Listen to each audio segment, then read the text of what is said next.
We won't be needing bridge anymore, so let me hide that. Click on the menu bar for our 3D panel that we just hid to reveal it. And let's look closely at this panel. The buttons across the top control the view of the top portion of the panel, the portion that fills this section with the scroll bar. Now you might think that the buttons on the top also control the contents down below, because as we click through them, you'll notice that those contents change. Well, they change because the contents of what's in this window change, and the selection of what's in this window changes. But in fact, the contents down here are changing directly relative to the type of object that you have selected up top. Now we can solo just the lights, so we see controls for lights. We can solo materials and see controls for materials and meshes. Or on our scene mode, we can see all of these things, but note as we change what we select, the contents down below change as well.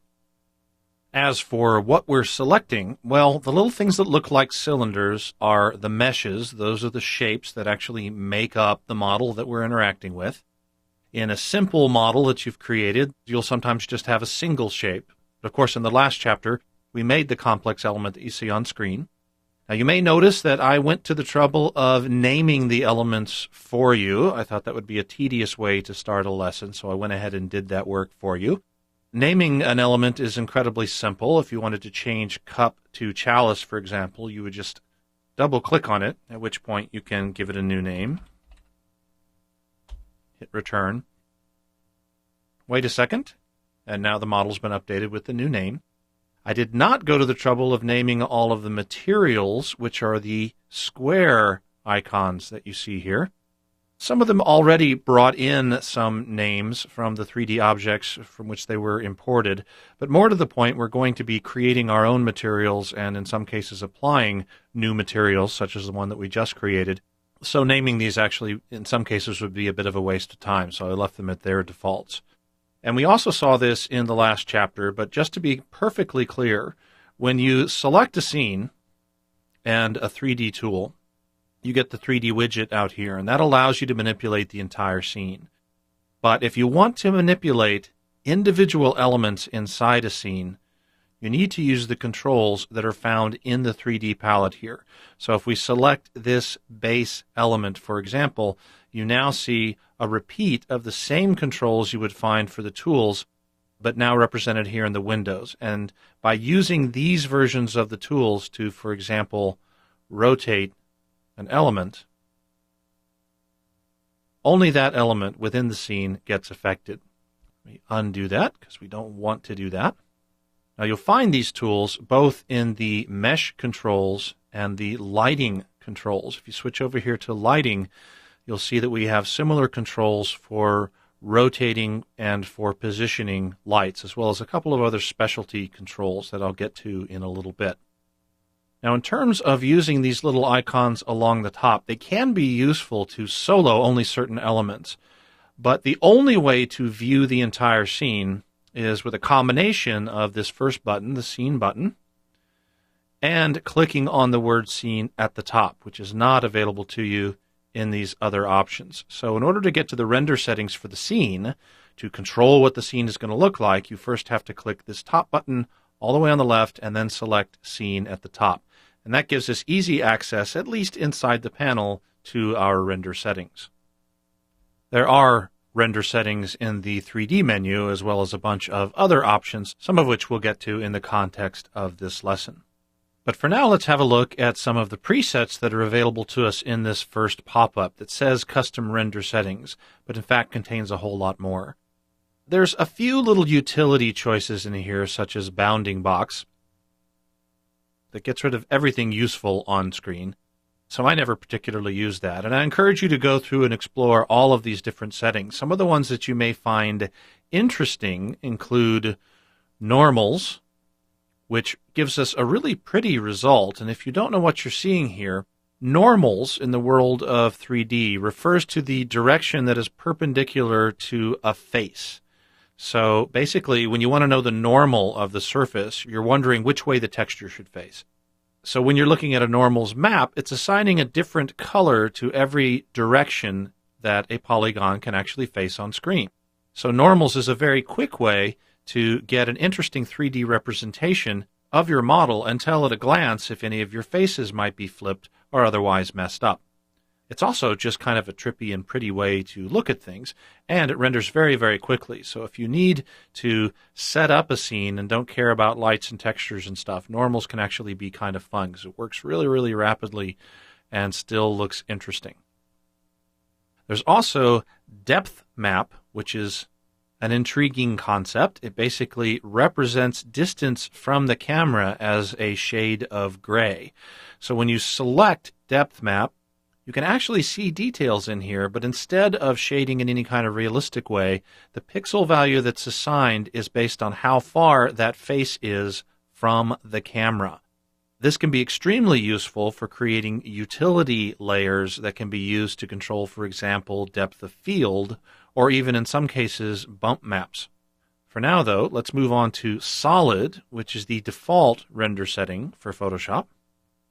You already know what that looks like. This is a good compromise between quality and speed, although it doesn't have some of the details of the highest quality settings. It still looks pretty good.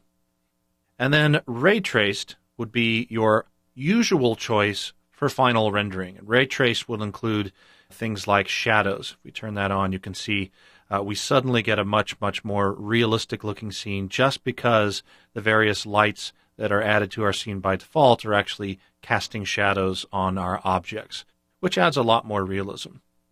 And there's a few others in here to play with, for example, shaded illustration. But a lot of these presets right out of the box aren't going to give you ideal results, and some of them take a little bit of tweaking. That tweaking can occur inside the Render Settings button here. Click on that, it brings up the 3D render settings for our scene.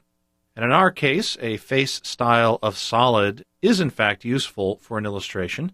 A little bit more rapid to render and will look probably just about as good is flat, because we have plenty of polygons on screen. The fact that the polygons aren't being smoothed isn't going to matter too much to us, but it will render a little bit more quickly. And we do like the idea of this automatically generated edge style, but there's way too much detail in here. We lose our skull altogether. And part of that is because our thresholds are set way too low. The crease threshold kind of determines where the lines are drawn. If you set this up to a higher value, you're going to get less noise on screen. And I know from playing with this a little bit ahead of time that a value of 50 will serve us pretty well. Set our line width up to about 3. And you can see that by just noodling around a little bit with these settings, you can actually greatly improve the output for your particular model and your particular scene. You can also save your settings once you've noodled around a little bit. You can call this, for example, Better Illustration. This will go into the Render Settings inside your Presets folder, which will be inside your Photoshop folder in Adobe Application Support, should you want to share these with a friend or maybe take them to a job site. And now that you've saved it, Better Illustration will show up in our preset list. Now, another useful preset I'd recommend that you add is Flat. Flat shading is a little bit lower quality than Solid, which smooths across faces. Flat shading doesn't really smooth, but it performs a little bit more quickly. And while it's available here in a face style, it is not available under the custom render setting presets by default. So personally, I like to come into my 3D render settings and just under this first row with none of the other ones selected, change the face style to flat and save a custom render preset called flat. It just gives you a slightly faster but still reasonable quality option to choose from, and click OK. Now, whatever you choose in your render settings or your preset, the quality of the end results on screen are still going to be affected by the settings you choose under anti-alias. Draft is the default because it's relatively quick, and if you look even remotely closely at the details here, you can see that our edges are pretty jaggy. In fact, there's little, if any, anti-aliasing going on at all to keep things speedy. But come down to anti-alias, and instead of draft, choose better. When your machine catches up, you'll see that your edges are now smoother And of course, if you choose best, which you should for final output, they'll look as good as they can look. We'll set that back to draft. Now our ultimate goal, our final results, will be photorealistic. At least I hope so. So our default working preset is going to be solid. And we'll stick with solid as long as we can. Occasionally maybe jump to flat to speed things up a little bit. And I'll show you some other tips for speeding things up along the way. And then our ultimate final results will be rendered as ray traced. Let's fill the screen with our image and zoom it out to full screen with Command-0 or Control-0 on Windows. And now let's talk a little bit about materials.